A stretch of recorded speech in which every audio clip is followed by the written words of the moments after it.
ang masakit na katotohanan. May isang masakit na aral sa buhay na bihirang ituro sa eskwela. Hindi lahat ng kaaway ay galit sa'yo. Ang iba ngumingiti habang winawasak ka. Ang manipulator ay hindi basta masamang tao. Sila ay eksperto sa emosyon. Alam nila kung paano gumalaw ang isip ng tao. Lalo na ang isip ng mabait, maunawain at may konsensya. Paano ba gumalaw ang manipulator? Hindi sila dumarating sa buhay mo na halatang may masamang balak. Hindi sila aggressive. Hindi sila bastos sa umpisa. Sa totoo lang, madalas sila pa ang pinakamabait sa simula. At doon ka natatalo. Kaya tapusin mo ang video para maintindihan mo kung paano gumagana ang isip at emosyon ng tao. Unang galaw ng manipulator, ginagawa kang espesyal.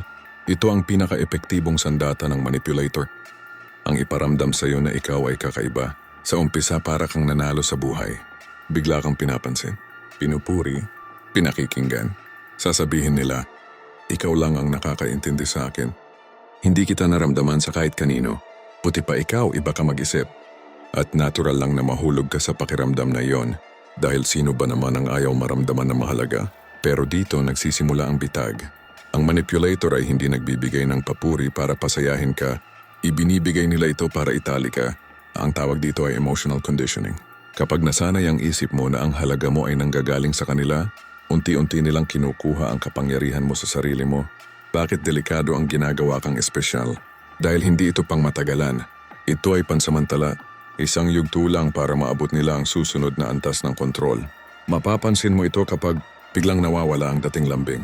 Kailangan mo nang mag-effort para makuha ulit ang atensyon. Nagsisimula ka nang magtanong, ano bang mali sa akin? Pero ang totoo, walang mali sa'yo. Tapos na ang role mo bilang special. Ginamit ka na nila para patunayan ang ego nila, punan ang insecurity nila, o kontrolin ang emosyon mo. Ang pinakamasakit na bahagi, ang manipulator ay pare-pareho ng script. Kung dati ikaw ang pinaka-espesyal, balang araw maririnig mo ring sabihin nila iyon sa iba. At doon mo maiintindihan ang isang masakit na katotohanan. Hindi ka nila minahal dahil sa kung sino ka. Ginamit ka nila dahil sa kung ano ang kaya mong ibigay. Paalala para sa'yo, ang totoong koneksyon. Hindi minamadali, hindi sobra sa simula, at hindi nawawala kapag nagtakda ka ng hangganan. Kung ang isang tao ay sobrang bilis kang ilagay sa pedestal, galit kapag nagtanong ka, at nagbabago kapag hindi nasunod ang gusto nila, hindi iyon pagmamahal. Yun ay manipulasyon, motivational truth. Huwag mong ipagpalit ang respeto sa pansamantalang atensyon. Huwag mong gawing sukatan ng halaga mo, ang papuri ng taong may lihim na intensyon. At tandaan mo ito, ang taong tunay na mahalaga sa iyo, hindi kailanman gagamit ng pagiging espesyal para kontrolin ang kalayaan mo. Kung gising ka na ngayon, ito ang unang hakbang ng paglaya. Ikalawang galaw, pagbaliktad ng katotohanan. Kapag nakuha na ng manipulator ang tiwala mo, dito na nagsisimula ang mas tahimik pero mas mapanganib na galaw. Hindi na sila umaatake sa emosyon mo. Umaatake na sila sa isip mo. Ito ang yugto kung saan ang totoo ay nagiging mali at ang mali ay nagiging kasalanan mo.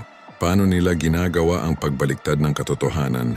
Kapag nasaktan ka at nagsalita ka, hindi nila aaminin ang ginawa nila. Sa halip, sasabihin nila, ang drama mo naman. Ganyan ka talaga mag-isip. Hindi yan ang nangyari. Ikaw lang ang nakaramdam niyan. Unti-unti binubura nila ang kumpiyansa mo sa sariling alaala.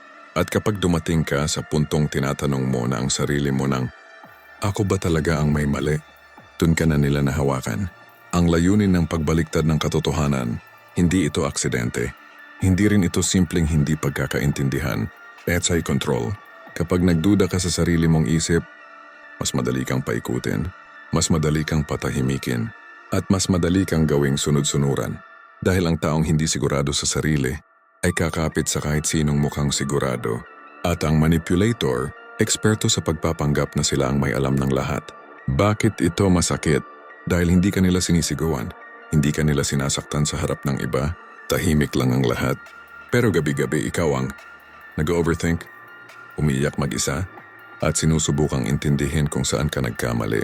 Samantalang sila, kampanteng-kampante. Isang malupit na katotohanan, ang manipulator ay hindi natatakot sa galit mo, natatakot sila sa kaliwanagan mo.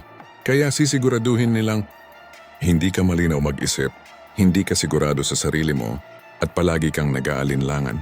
Paano mo malalaman na binabaliktad na ang katotohanan? Mag-ingat kapag napapansin mo na Humihingi ka ng tawad kahit hindi mo alam ang kasalanan mo. Nag-iingat ka na magsalita dahil baka ikaw na naman ang mali. Mas pinapaniwalaan mo ang paliwanag nila kaysa sa nararamdaman mo. Kapag ganito na, hindi na ito relasyon, ito ay psychological control. Ang mensahe para sa'yo, ang nararamdaman mo ay valid. Ang alaala mo ay mahalaga. At ang katotohanan hindi nagbabago dahil lang may tumanggi dito. Huwag mong kalimutan ito. Ang taong paulit-ulit na binabaliktad ang katotohanan ay hindi nalilito, sinasadya nila. At kapag natutunan mong magtiwala ulit sa sarili mong isip, doon nagsisimulang gumuho ang kapangyarihan ng manipulator. Hindi ka baliw, hindi ka OA, hindi ka mali, mulat ka lang. At iyan ang bagay na pinakakinatatakutan nila. Ikatlong galaw. Ginagamit ang takot at guilt. Kapag hindi ka na nila kayang kontrolin sa papuri at hindi na sapat ang pagbaliktad ng katotohanan, dito na nila ilalabas ang pinakamadilim na sandata, takot at guilt. Ito ang yugto kung saan hindi ka na nila pinipilit mahalin sila, pinipilit ka na lang nilang manatili. Paano ginagamit ng manipulator ang takot? Hindi sila laging diretsahang nananakot. Minsan parang concern lang, parang paalala, parang nagmamalasakit. Pero pakinggan mong mabuti ang linya nila. Kapag iniwan mo ko, wala ka nang makikita tulad ko. Walang ibang tatanggap sa'yo tulad ng pagtanggap ko. Hindi mo kakayanin mag-isa. Masisira ka kapag wala ako. Ang mensahe sa likod ng mga salitang ito ay iisa lang. Kailangan mo ako para mabuhay. At kapag naniwala ka doon, hindi ka na umaalis dahil sa pagmamahal. Umaalis ka na lang sa takot. Ang mas tahimik na takot, hindi laging banta ang ginagamit nila. Minsan katahimikan, biglang hindi magre-reply. Biglang lalamig, biglang mawawala. Ito ang tinatawag na emotional withdrawal. Ginagawa nila ito para matakot ka na. Baka iwan ka, baka hindi ka na mahalin, baka ikaw ang may kasalanan.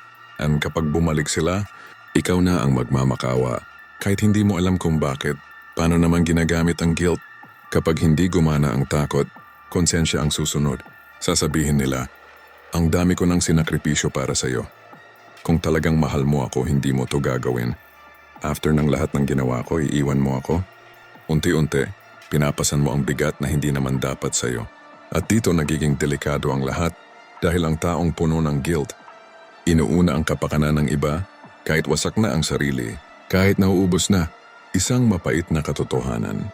Hindi ka nila kinokontrol dahil mahal ka nila, kinokontrol ka nila dahil ayaw nilang mawalan ng kapangyarihan. Ang totoong nagmamahal, hindi gumagamit ng takot, hindi nagpapasa ng guilt, at hindi ka pinapapili sa pagitan ng sarili mo at nila. Mga palatandaan na ikaw ay kinokontrol na ng takot at guilt. Mag-ingat kapag natatakot kang magsabi ng totoo. Mas iniisip mo ang mararamdaman nila kaysa sa kaligtasan mo. Pakiramdam mo ay masama kang tao kapag inuuna mo ang sarili mo. Kapag ganito na ang sitwasyon, hindi na ito pagmamahal. Ito ay emosyonal na pagkakakulong. Ang mensahe para sa'yo, hindi mo kailangang manatili sa isang relasyon para patunayan na mabuti kang tao. Hindi mo kailangang magdusa para lang sabihing nagmahal ka. At higit sa lahat, hindi mo kailangang isakripisyo ang sarili mo para lang may manatili sa buhay mo. Tandaan mo ito, ang taong gumagamit ng takot at guilt ay alam na kung malaya ka mag-isip, hindi mo sila pipiliin. At sa oras na piliin mo ang sarili mo, doon nagsisimula ang tunay mong lakas. Hindi ka makasarili. Hindi ka walang puso. Ikaw ay mulat. At iyan ang simula ng paglaya. Huling galaw, ginagawa kang depende. Ito na ang huling yugto. Hindi na sila kailangang magsalita ng marami. Hindi na nila kailangang ipaliwanag ang sarili nila. Dahil ikaw na mismo ang kumikilos para sa kanila. Sa puntong ito, ang manipulator ay wala nang kailangang gawin. Nasanay ka na. Paano ka unti-unting ginagawang depende? Hindi ito biglaan. Hindi ka nila sasabihin umasa ka sa akin. Sa halip, dahan-dahan nilang aalisin ang tiwala mo sa sarili mo. Kapag nagdesisyon ka, sasabihin nila, sigurado ka ba dyan? Kapag nagtagumpay ka, sasabihin nila, kung hindi dahil sa akin, hindi mo yan magagawa. Kapag nagkamali ka, sasabihin nila, sabi ko na nga ba, unti-unti natutunan ng isip mo na kailangan mo sila para maging tama. At yan ang simula ng pagkakakulong. Kapag ang boses nila ay naging boses mo, sa puntong ito mapapansin mo, nagdadalawang isip ka kahit sa simpleng desisyon. Humihingi ka ng permiso kahit hindi kailangan. Natatakot kang kumilos ng mag-isa. Hindi dahil mahina ka, kundi dahil sinanay ka nilang pagdudahan ang sarili mo. At ang mas masakit, kapag wala sila, pakiramdam mo ay wala ka ring silbi. Ang tunay na layunin ng pagiging depende, hindi ka nila gustong masaya, hindi ka nila gustong malakas, hindi ka nila gustong malaya, gusto ka nilang kailangan sila. Dahil ang taong dependent, hindi umaalis, hindi nagtatanong, at hindi lumalaban. Ang kontrol ay pinakamabisa kapag voluntaryo mo na itong ibinibigay. Bakit mahirap kumawala sa yugto na ito? Dahil kahit masakit, pamilyar na ang sakit. Mas kilala mo na ang sakit na may kasama kaysa sa takot na mag-isa. At dito ka niloloko ng isip mo. Mas mabuti nang may kasama kahit nasasaktan, kaysa mag-isa pero hindi sigurado. Pero pakinggan mo ito ng malinaw. Ang kapayapaan ay hindi kailanman manggagaling sa taong kailangan kang sirain para manatili ka. Mga palatandaan na ginawa ka ng depende, magising ka kapag napapansin mo na takot kang mawala sila kahit sinisira ka na. Pakiramdam mo wala kang direksyon kung wala sila at mas pinoprotektahan mo sila kaysa sa sarili mo.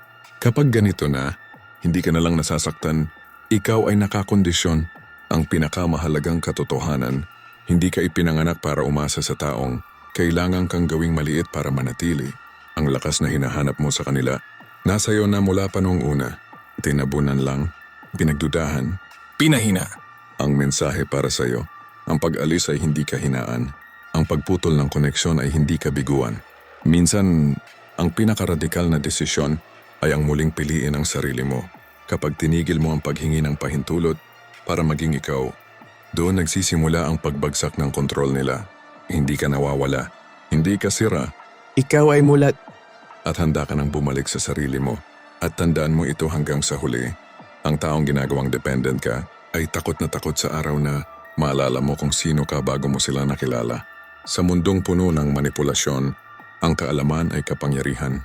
At ngayon na alam mo na kung paano gumalaw ang manipulator, ang tanong ay ito, papayag ka pa bang kontrolin ka? O pipiliin mo na ang sarili mo? Kung nakatulong ito sa iyo, i-share mo para makatulong ka din sa iba.